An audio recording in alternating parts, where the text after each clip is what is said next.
चलिए, आज income tax के बारे में बात करेंगे। ऐसे क्लाइंट जिनके पास जीएसटी नंबर है और इनकम टैक्स रिटर्न के लिए उनको क्या क्या डॉक्यूमेंट देने की ज़रूरत पड़ेगी। मेरी ऑफिस में काफ़ी क्लाइंट आते हैं, पूछते हैं कि क्या क्या डॉक्यूमेंट देना है, क्या क्या डॉक्यूमेंट देना है। तो डॉक्यूमेंट ऑफ लिस्ट आपको बता रहा हूँ कि जिन्होंने भी अपने डॉक्यूमेंट नहीं दिए हैं इनकम टैक्स के, वो जितना जल्दी से जल्दी हो ऑफिस पे सबमिट कर देने का।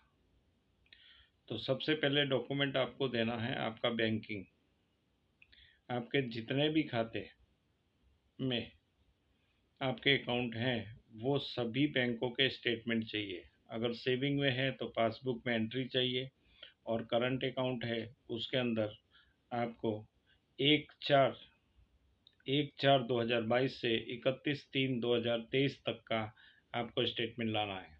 ये सवाल बार बार मैं दिन भर मेरी ऑफिस में कितने लोगों को ये बात बोलता हूँ, इसलिए मैंने सोचा एक वीडियो बना दूँ जिससे कि आपको ये नॉलेज आ जाए और आप अपनी फ़ाइल कंप्लीट कर लीजिए। तो एक फ़ाइल लीजिए और फाइल में आपका होगा सबसे पहले करंट अकाउंट का स्टेटमेंट, जो कि डेट होगी 1/4/2022 से 31/3/2023। और इसी तरह जितने भी बैंकों के आपके सेविंग के अकाउंट्स हैं।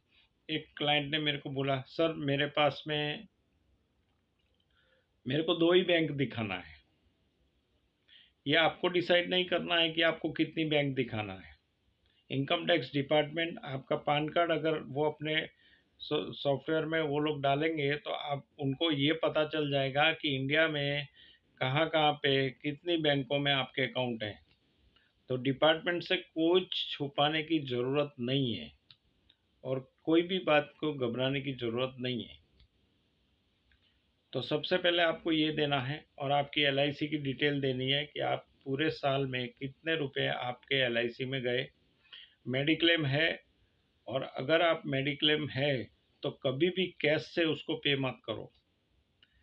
जितना भी आपका मेडिक्लेम होता है साल में, आप जो भी मेडिक्लेम में पैसा भरते हो वो चेक से ही पेमेंट करना है। अगर आप कैश पेमेंट करोगे तो इनकम टैक्स में आपको वो खर्चे में नहीं मिलेगा। बच्चों की स्कूल की फ़ीस है, ठीक है, उसका आपको फिगर देना है। और जितने भी लोन चलते हैं आपके, जितने भी लोन चलते हैं वो सभी लोन का आपको स्टेटमेंट देना है। वो स्टेटमेंट में आपका क्लोजिंग बैलेंस क्या था, ओपनिंग क्या था, मतलब 31/3/2023 के दिन कितना रुपया आपका ड्यू था, आपको देने का बाकी था। इसीलिए आपको लोन का स्टेटमेंट लाना है। अब सवाल ये पूछा जाता है कि कब से कब तक का लाना है। तो फाइनेंशियल ईयर 22-23 का आपको इनकम टैक्स रिटर्न भरना है तो सभी डॉक्यूमेंट की डेट होगी, वो बैंक का स्टेटमेंट होगा या फिर पासबुक पे एंट्री होगी या लोन के स्टेटमेंट होंगे। सभी पे आपका जो डेट रहेगा वो 1/4/2022 से 31/3/2023। अभी हो गई ये लोन की बात। अभी कितनों ने हाउसिंग लोन ले रखा होगा, तो हाउसिंग लोन में आपको लगेगा इंटरेस्ट और प्रिंसिपल का सर्टिफिकेट। इंटरेस्ट यानी साल भर में आपने कितना रुपया ब्याज दे दिया, और प्रिंसिपल यानी आपने जितने की लोन ली उसमें से कितना रुपया आपके प्रिंसिपल में से माइनस हुआ, मूड़ी में से माइनस हुआ। तो आपको बैंक में जाना है और 22-23 ईयर, फाइनेंशियल ईयर 22-23 बोलना है और उनको ये बोलना है कि मेरा housing loan account number so and so है, आप मेरे को इंटरेस्ट और प्रिंसिपल का सर्टिफिकेट दे दो। इसके साथ साथ जिसके पास जीएसटी है उनको देना है एक मेरे को स्टॉक की समरी। अगर आप मैन्युफैक्चरर हैं तो 31/3/2023 के दिन आपके पास कितने रुपए का स्टॉक था, नेक्स्ट, मार्केट में अभी ज़्यादातर कोई 50 लाख का धंधा करता है, 1.5 करोड़ का करता है, 1 करोड़ का करता है। तो काफ़ी जो छोटे व्यापारी हैं वो सभी लोग अकाउंटेंट रखते नहीं हैं। तो ये आपको हिसाब लगाना है कि आपको सैलरी डेबिटर्स से कौन कौन सी पार्टियों से कितना पैसा लेना है और कौन कौन सी पार्टियों को कितना पैसा देना है, उसका ब्यौरा एक पेपर पे आपको लिख के देना है। अगर फिगर एग्जैक्ट नहीं होगी, जितनी भी होगी वो चलेगा, लेकिन एक रफली आपको देना है कि ये पार्टी से मैं इतना पैसा मांगता हूँ और ये पार्टियों को मेरे को इतना पैसा देना है। तो सैलरी क्रेडिटर्स, डेबिटर्स की लिस्ट देनी है और जितना भी हो सके, जितना भी हो सके, जितना भी आपने पूरे साल में माल खरीदा है वो सभी पार्टियों का लेजर चाहिए। क्या चाहिए? लेजर चाहिए। वो लेजर आपको उस फाइल में लगाना है। ये सारी चीज़ें कंप्लीट करके, फाइलिंग करके, और जितना जल्दी हो सके उतना जल्दी आपको ऑफिस पे सबमिट करना है।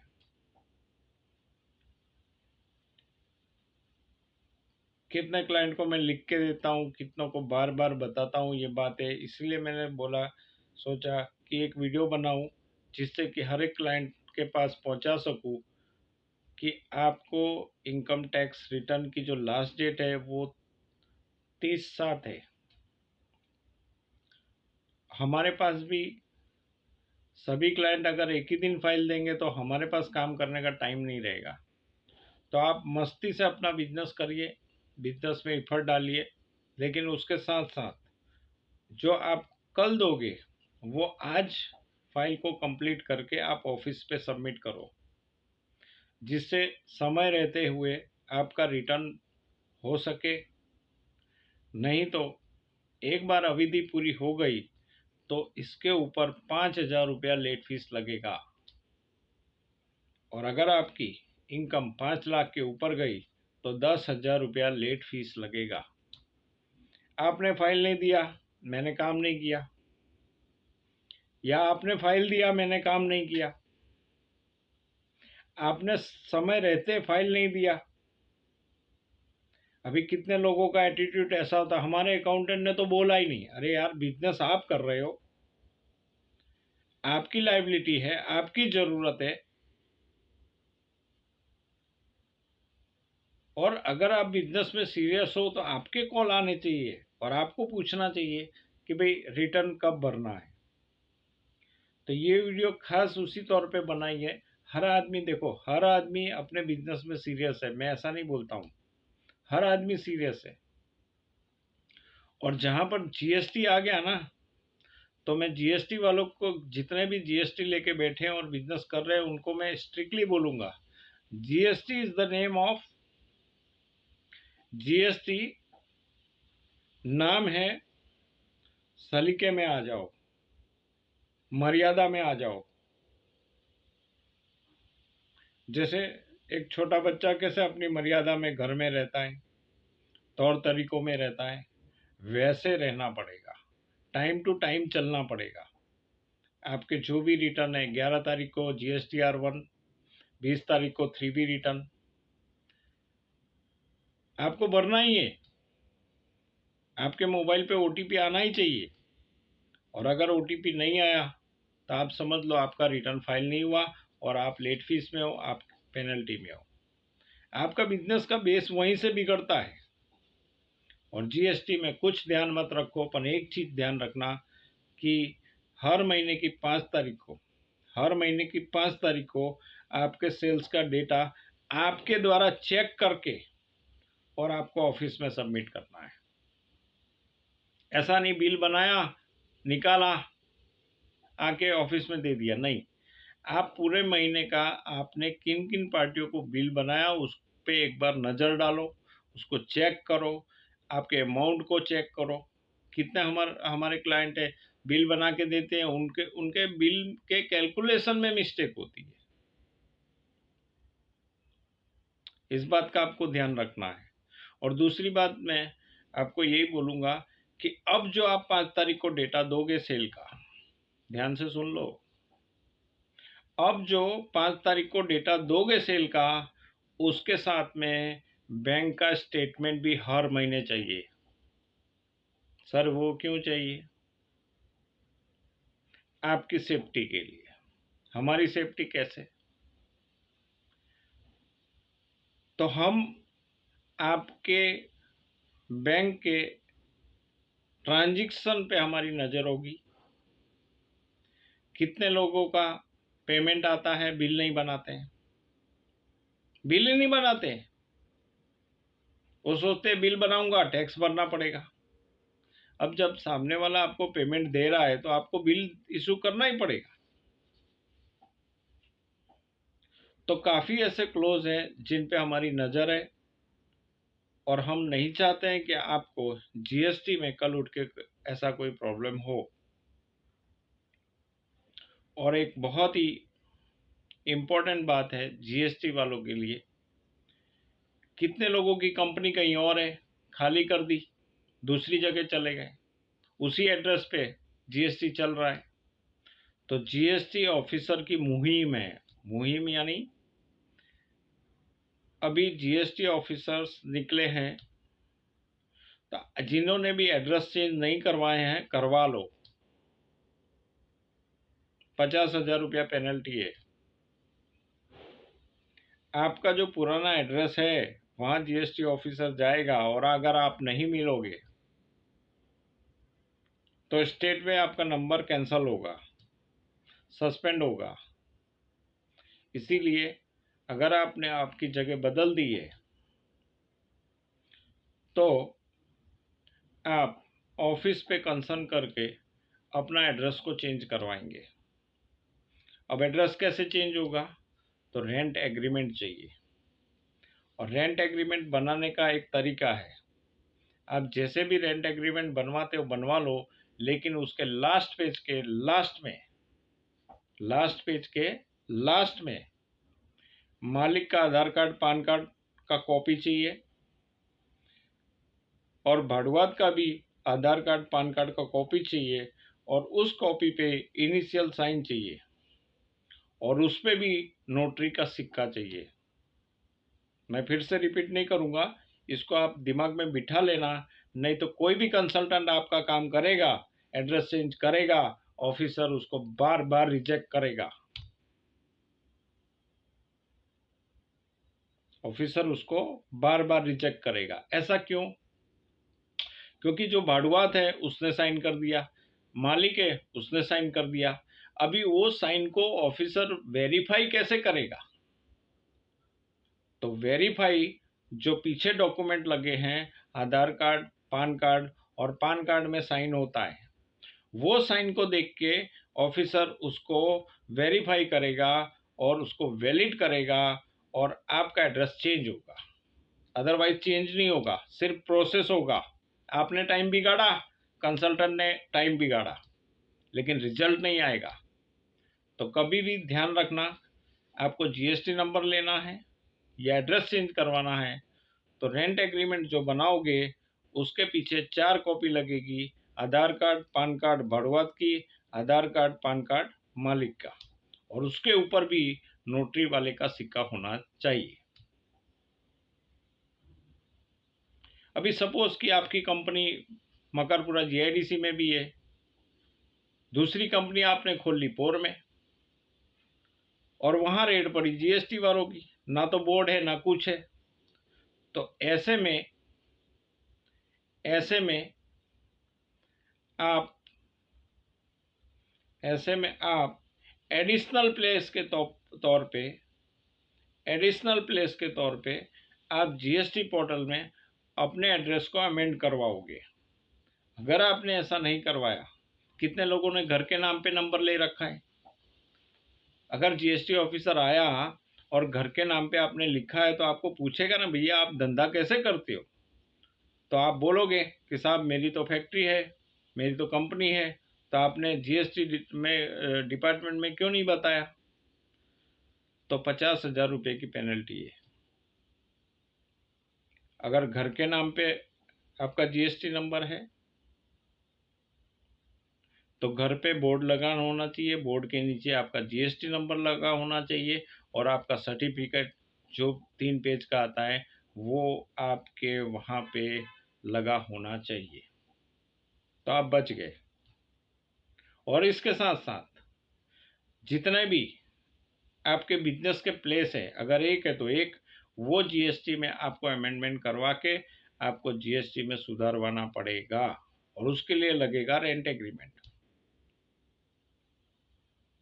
और वहाँ पे उस जगह पे भी आपको बोर्ड लगाना है, जीएसटी नंबर लिखना है और साथ ही साथ आपका जीएसटी का जो सर्टिफिकेट है वो भी जहाँ आप बैठते हो वहाँ पे लगाना है, चिपका भी सकते हो दीवार पे। और सेल्स और परचेस, जो भी आपका सेल है और परचेस है उसकी फाइल कंप्लीट करके रखनी है। ये नहीं जीएसटी ऑफिसर आया आप सेल ढूंढ रहे हो, ऐसा नहीं। बस इतने डॉक्यूमेंट, इन बातों का आपको ध्यान रखना है। 50,000 रुपये की पेनल्टी से आप बच जाओगे। तो अब मैं आशा करता हूँ कि आपको समझ में आ गया होगा कि डॉक्यूमेंट आपको क्या क्या देने हैं। समय बहुत कम है, जिनकी फाइलें पहले आएंगी उनका काम टाइम टू टाइम हो जाएगा। मेरी जो लास्ट डेट है 15/6 फाइल सबमिट करने की ऑफिस में, 15/6/2023 से पहले जिनकी भी ध्यान से सुन लो, जिनकी भी फाइलें आ जाएंगी उनका काम टाइम पे हो जाएगा। और 15/6/2023 के बाद जिन्होंने इनकम टैक्स की फाइल दी तो उनके काम की श्योरिटी मैं नहीं लेता हूँ। इसीलिए आज स्पेशली आपको ये बताने के लिए मैंने ये वीडियो बनाया है कि 15/6/30/7 लास्ट डेट है, 15/6 आपकी लास्ट डेट है। आपको ऑफिस पे इनकम टैक्स की फाइल सबमिट करवानी है। उसके बाद जो भी क्लाइंट फाइल देगा उसका टाइम पे काम होगा या नहीं होगा, मैं उसकी गारंटी नहीं दे रहा हूं आपको। और टाइम पे काम नहीं हुआ तो लेट फीस आपकी जेब से जाने वाली है, आप समझ लेना। तो सैलराइज पर्सन जो होंगे उनको इनकम टैक्स के लिए लगेगा आधार कार्ड, पान कार्ड, जबकि आपका आधार पान से लिंक होना चाहिए। अगर नहीं है तो जल्दी से जल्दी करवा लो। और उसके साथ साथ बैंक की डिटेल। अभी भी जिन लोगों ने 20-21, 21-22 का रिटर्न फाइल नहीं किया है वो हजार रुपये लेट फीस देके आपका रिटर्न फाइल कर सकते हैं। मौका है एक। और अगर 2.5 लाख से इनकम कम है तो वो आपके हजार रुपये भी नहीं लगेंगे। तो 20-21, 21-22 जिनके भी रिटर्न छूट गए हैं वो जल्दी से जल्दी आप अपने रिटर्न भरवा सकते हैं। तो ये हुई सैलराइज पर्सन की भी बात, जीएसटी नंबर के साथ में जो लोग बिजनेस कर रहे हैं उनकी भी बात। तो आशा करता हूँ सारी बातों को मैंने कवर किया है और आप 15/6 से पहले पहले आप फाइल ऑफिस पे सबमिट करेंगे। तो मेरा नंबर है 9825512228। एस कुमार इंजीनियर्स मेरा जो एड्रेस है, ऑफिस का एड्रेस है S Kumar engineers 691 Makarpura GIDC। जिनको कुछ भी पूछना है, कोई भी डाउट है, वो मेरे क्लाइंट हैं या नहीं है, आप मेरे से कभी भी फ़ोन करके कोई भी सलाह सूचन चाहिए, कुछ भी चाहिए तो आप पूछ सकते हैं बेझिझक। मैंने जितने भी मैं क्लाइंटों का काम करता हूँ वो सभी का यूज़र आईडी, पासवर्ड उनको दे के ही रखता हूँ। कितने लोग हैं ऐसे जो यूज़र आईडी और पासवर्ड नहीं देते हैं, और कितने क्लाइंट भी ऐसे हैं जो अपने अकाउंटेंट को फीस नहीं देते। तो आप अपने अकाउंटेंट के साथ लिबरल रहो, क्लियर रहो, टाइम पे डॉक्यूमेंट दो, तो आपका टाइम पे अच्छी तरह से काम हो सकता है।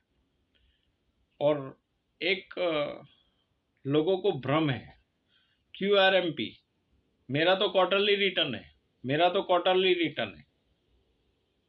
तो क्वार्टरली रिटर्न QRMP का मतलब होता है quarterly return monthly payment. Monthly payment आपको करना है। आपको हर महीने की 5 तारीख को अगर क्वार्टरली रिटर्न है, फिर भी आपको आपके सेल्स का डेटा हर महीने की 5 तारीख को देना है।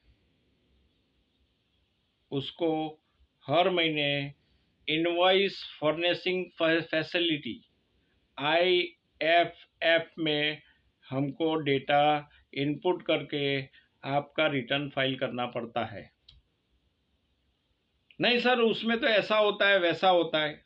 देखो, जो रोड पे लोग चलते हैं ना, आप उनकी बात सुन के हमारे से बात मत करो। गवर्नमेंट के रूल रेगुलेशंस सब एक आम आदमी को नहीं पता होता। ठीक है, तो मिलते हैं अगले वीडियो में। और फिर से एक बार मैं मेरा नंबर बोलता हूँ, आप नोट कर सकते हैं। और आप किसी भी आपको कोई भी दुविधा हो या कुछ भी आपको पूछना है तो आप पूछ सकते हैं। तो मेरा नंबर है 9825512228। एस कुमार। शुभ रात्रि।